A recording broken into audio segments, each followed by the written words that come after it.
पहाड़ी पे ऊपर से पेट से पहाड़ी से नीचे जा गिरा। अब नीचे जहां पर गिरा वहां पर कहां पहुंचा? नीचे एक छोटी सी कॉलोनी थी, एक छोटा सा कस्बा था, एक छोटा सा गांव था। तो उस गांव के अंदर किसी व्यक्ति ने कुछ मुर्गे मुर्गियां पाई। वो मुर्गियों वाले घोंसला जो उन्होंने बना रखा था, जहां मुर्गियां बैठी हुई थी, अंडे दे दिए हुए थे, वहां पर वो अंडा जा गया। अब वो मुर्गी बोली कि मैंने तो कुल 4 अंडे दिए, ये 5वां क्या कहां से आ गया? फिर बोली हाँ, मुझे स्कूल के टीचर कहते थे तो मैथ में बड़ी वीक है, हो सकता है मेरी गिनती में मिस्टेक होगी। तो 5 की बजाय मतलब 4 की बजाय 5 अंडे, तो वो अंडे 5 अंडों पे बैठने हैं। जब मुर्गी अंडों पे बैठती है तो उसको हीट देती है, उसको इंक्यूबेशन बोलते हैं। अब धीरे धीरे इंक्यूबेशन होने लगी। तो कुछ दिनों के बाद बीच में से चूजे निकले। अब हुआ क्या बच्चों के, 4 बच्चे तो एक जैसे और एक चूजा बिल्कुल अजीब। अब उसने देखा कि भाई ये क्या हुआ कि ये 4 चूजे एक जैसे और एक चूजा एक जैसा, बिल्कुल अलग इनसे। तो फिर आपको पता है माँ तो माँ ही होती है। बच्चा बेचारा आड़ा हो, तिरछा हो, काला हो, पीला हो, नीला हो, कैसा भी हो, माँ तो माँ ही होती है। उसने सोचा कोई बात नहीं, ये भी मेरा लाडला बच्चा है। उसने उसका भी पालन पोषण करना शुरू कर दिया। अब 5 बच्चे एक साथ उनका पालन पोषण होना शुरू हो गया। अब उनमें से क्या हुआ कि 4 बच्चे तो मुर्गे के बच्चे थे, यानी कि मुर्गे मुर्गियां थी। अब एक बच्चा बाज का था। वो रोज सुबह मुंडेर पे जाके खड़ा हो जाए और अपने पर फैलाए और उड़ने के लिए तैयार हो जाए। जैसे वो उड़ने के लिए तैयार हो, पीछे से भी उसकी पूंछ पकड़ लो। कहाँ जा रहे हो?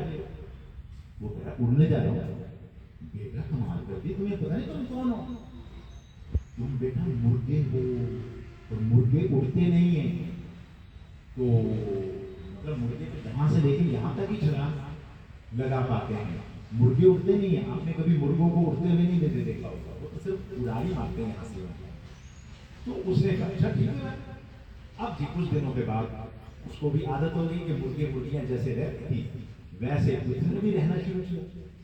अब एक दिन एक बाज ऊपर से उठा, उसने देखा कि मेरा कोई भाई नीचे बैठा हुआ। वो जाके बोला भाई तू यहाँ कैसे? कहता क्यों कैसे भाई, ऐसे क्यों पूछ रहे हो? मेरा घर है, वो मेरी मम्मी मुर्गी, वो मेरे पापा मुर्गा, वो मेरे चाचा मुर्गा, वो मेरी बहन भाई मुर्गी है। वो कहते बिल्कुल तू कोई मुर्गा मुर्गियां नहीं हो, अरे भाई तुम तो बाज हो बाज। कहते अच्छा बाज क्या होता है? कहता वो देख जो आसमान में उड़ रहे हैं वो बाज। तो कहता मैं भी ऐसे उड़ सकता हूँ? तुम भी उड़ सकते हो। तो उस दिन बाज ने अपने पंख फैलाए और जैसे ही उसने पंख फैलाए और उड़ा, और थोड़ी ही देर के बाद वो आसमान को छू गया। प्यारे बच्चों, आपका डीएनए भी बाज वाला है। आपको भी आपके घर वालों ने क्या बना दिया है? क्या बना दिया? मुर्गे मुर्गियां।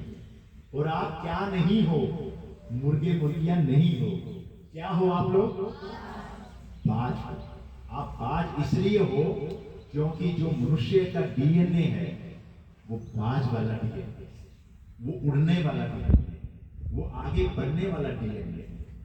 लेकिन आप लोगों के घरों के अंदर माहौल, आपका गांव का माहौल, आपके साथ रहने वाले, क्योंकि हमारा पालन पोषण ऐसे ही किया जाता है। सुबह सुबह हम उठते हैं, हमें लोग कई बार धार्मिक संस्थानों में लेकर जाते हैं।